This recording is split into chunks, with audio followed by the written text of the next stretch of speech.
Hi all, this is Anjali. Welcome to my channel. और आज हम करने जा रहे हैं print statement in Python. So we will be doing कि आप पाइथन में प्रिंट स्टेटमेंट कैसे यूज़ करते हो ताकि जो भी कैलकुलेशंस आपने की हैं, जो भी रिजल्ट आपके पास है, वो किस तरह से स्क्रीन पर आप डिस्प्ले कर पाओगे।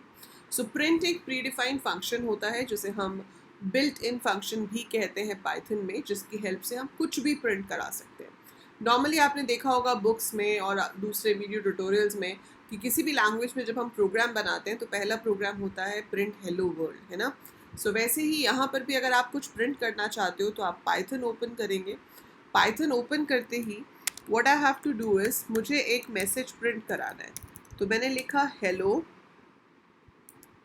वर्ल्ड, ठीक है, and I press enter. So इससे क्या होगा, हेलो वर्ल्ड स्क्रीन पर प्रिंट हो गया। So that's how your hello world is printed, as simple. तो सिंटेक्स क्या आपको फॉलो करना है यहाँ पे कि हमने लिखा प्रिंट, उसके आगे है राउंड ब्रैकेट, और जो भी मैसेज आपको प्रिंट कराना है वो डबल कोट्स में होना चाहिए, and then the round bracket has to close. और यहाँ राउंड ब्रैकेट ही आएगी, इसकी जगह पर आप एंगुलर ब्रैकेट, कर्ली ब्रैकेट नहीं लगा सकते हो।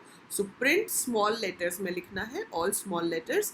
राउंड ब्रैकेट ओपन करेंगे, कोट्स के अंदर सिंगल या डबल कोई से भी कोट्स यूज कर सकते हैं, मैसेज लिखेंगे और वो मैसेज प्रिंट हो जाएगा। फॉर एग्जाम्पल, अगर मैंने सिंगल कोट्स में लिखा है वेलकम,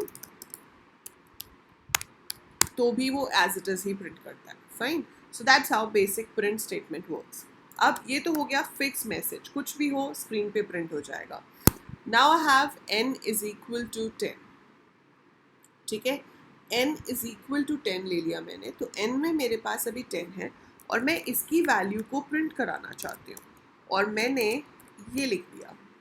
सो इससे n की वैल्यू तो नहीं आई ना, इससे क्या हुआ, इससे आपका n ही प्रिंट हो गया। So it is printing n itself, it is not printing the value.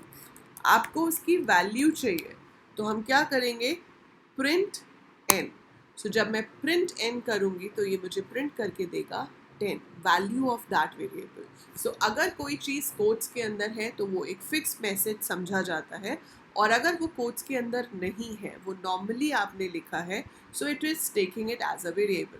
अब ऑब्वियसली अगर मैं यहाँ पर लिख देती हूँ प्रिंट a, और a मेरे पास कुछ है ही नहीं, तो एरर आएगा। वो एरर प्रिंट की वजह से नहीं आएगा, वो एरर आएगा कि a is un undefined variable. So वो क्या कह रहा है, name error, name a is not defined. So if you give anything in quotes, it's printed as it is, but if it is not in quotes, then it must be a variable जिसकी value वो screen पे print करेगा।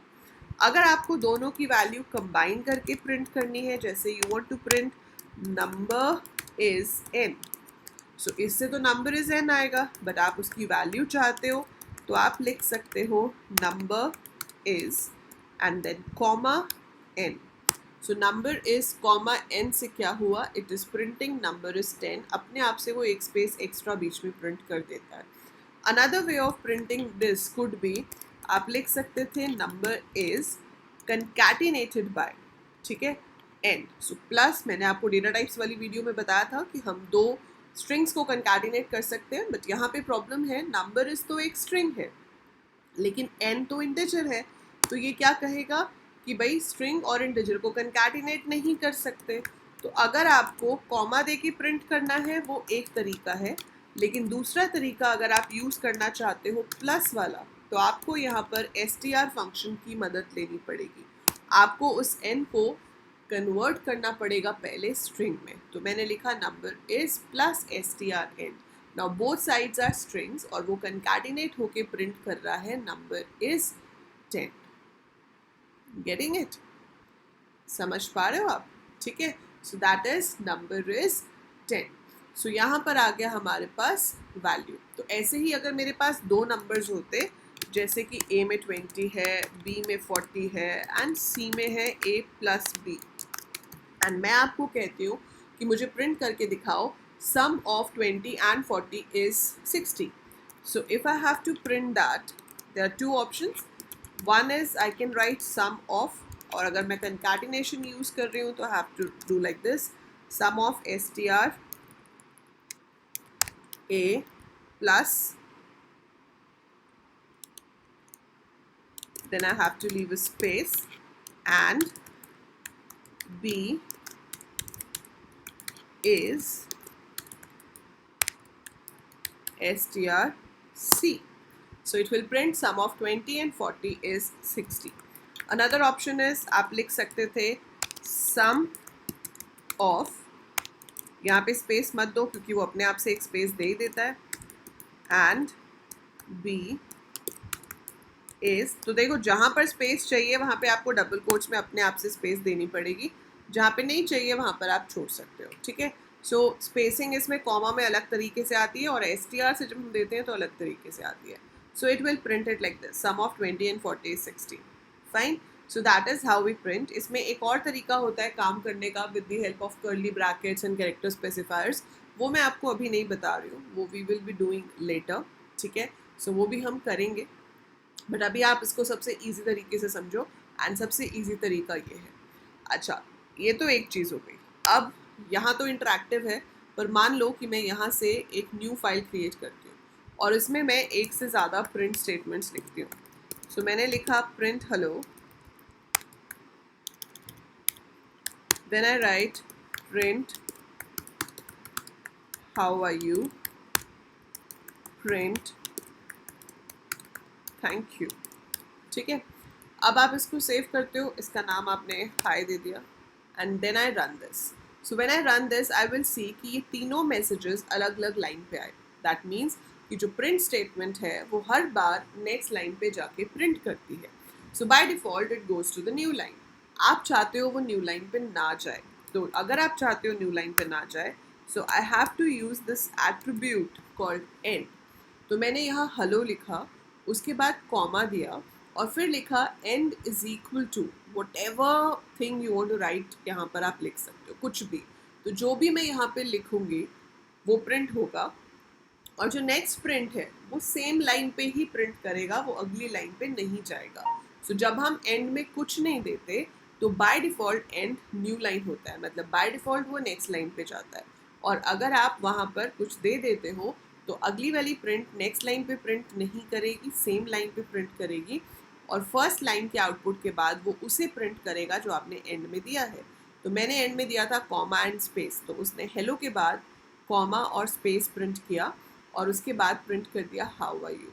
इसके बाद मैंने and नहीं दिया है तो बाय डिफ़ॉल्ट वो नेक्स्ट लाइन पे गया और उसने प्रिंट कर दिया थैंक यू, ठीक है। सो अगर कभी आपको नेक्स्ट लाइन पे ना जाना हो तो आप एंड का इस्तेमाल कर सकते हैं, ठीक है। वन थिंग, अगर कभी नेक्स्ट लाइन पे जाना हो बार बार प्रिंट लिखे बिना, ठीक है, आप लिख रहे हो hello how are you and you want कि ये तो ऐसे प्रिंट कर रहा है, पर मुझे लिखना तो एक ही लाइन में है, बट आई वांट कि वो जो हाउ आर यू है वो नेक्स्ट लाइन पे जाए।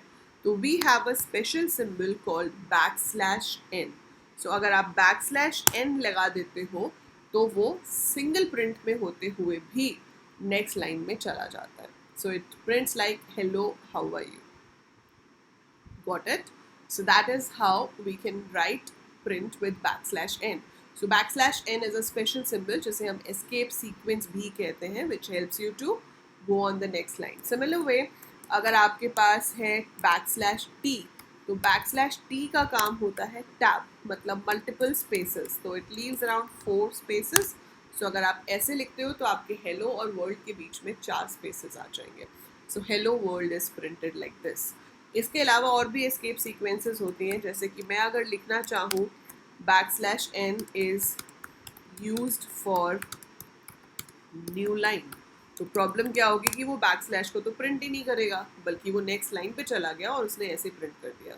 बट आई डोंट वांट, मेरे को चाहिए कि बैकस्लैश साइन प्रिंट हो, तो जगह आपको अगर बैकस्लैश साइन चाहिए तो आप 2 बार बैकस्लैश लगा सकते हो। So put backslash twice and then it will print \once, और वो n को नॉर्मल लेटर की तरह प्रिंट कर देगा, उसको न्यू लाइन नहीं समझेगा। So that's how we can use it. So ये हो गई एस्केप सीक्वेंसेस जो इम्पॉर्टेंट है, आपको पता होनी चाहिए। सो that's how your print statement works in Python. तो आप ऐसे भी प्रिंट कर सकते हो, जो फिक्स्ड है वो डबल कोट्स में या सिंगल कोट्स में दे सकते हैं, वेरिएबल बिना उसके आएगा। हम उनको कंबाइन भी कर सकते हैं आपस में कंकैटिनेशन के थ्रू या कॉमा के थ्रू, और एंड के थ्रू आप सेम लाइन पे भी प्रिंट करा सकते हो मल्टीपल प्रिंट का रिजल्ट, एंड बिना मल्टीपल प्रिंट यूज़ किए हम नेक्स्ट लाइन पे भी प्रिंट करवा सकते हैं. So these are the different ways we can use print depending upon your program. आप चूज़ कर सकते हो कि आपको कैसे प्रिंट करवाना है, बट ये कुछ बेसिक तरीके थे प्रिंट को यूज़ करने के. सो प्रैक्टिस कीजिए, try to do something of your own with print, and in the next video I'll be telling about input कि अब तो हम रिजल्ट तो दिखा रहे हैं पर यूज़र से नंबर लेना भी तो है, या नाम लेना है, वैल्यू लेनी है जिसके ऊपर आप प्रोसेसिंग करो और फिर उस रिजल्ट को आप शो करो. सो वो कैसे होता है वो हम करेंगे अगली वीडियो में. तब तक आप इसकी प्रैक्टिस कीजिए. आई होप समझ आ गया होगा. वीडियो यूज़फुल लगी तो लाइक बटन पे ज़रूर क्लिक कीजिएगा. Share this video with all your friends, all your classmates, all your juniors, क्योंकि पाइथन अर्ली क्लासेस में भी शुरू कर सकते हैं. It's very easy language. And subscribe ज़रूर कर देना चैनल को अगर आपने सब्सक्राइब नहीं किया है. It is absolutely free and I try to provide you all quality content over here. So please motivate me by subscribing, and I'll provide you more and more and more content. That's it for this video. See you in the next one. Till then, take very good care of yourself.